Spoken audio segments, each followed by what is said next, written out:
At home we grow fancy avocados.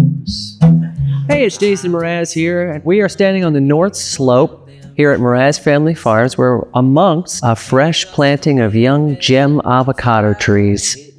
Music is responsible for everything. I've been very lucky to be able to travel the world and see this beautiful planet. When I first started touring, I noticed that I had a huge carbon footprint. The buses and the airplanes, I learned that I could offset that by planting trees.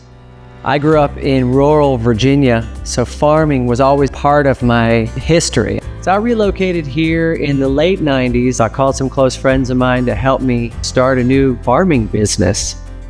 You know, I didn't even have an avocado till I moved to San Diego. I never would have thought I'd be growing avocados. If I'm doing a project here on the farm, the people that come to work with us are the people who are genuinely interested in watching a tree grow. There's a lot of that here in this area, luckily. And we have a community that supports agriculture with WM.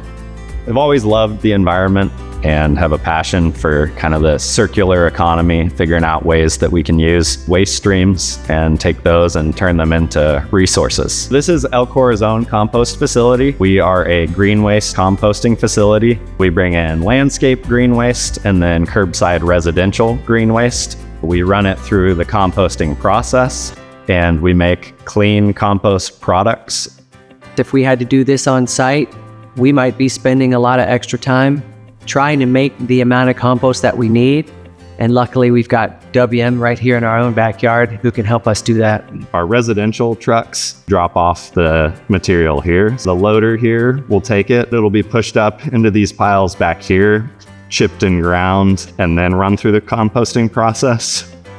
They mulch it, compost it, and turn it into a new application for us. In our case, it's an orchard mulch that lays down a several-inch thick layer of warm blanket. When it's time to reduce our trees and prune them, we get to recycle them and repurpose all that material right back into the earth and regenerate and grow more food. What impresses me about the WM facility here in Oceanside is how organized, how clean it is. It's a pairing of nature, human intellect, and technology. Making a good compost is just a recipe. The folks at WM, they've got that recipe down to a literal science.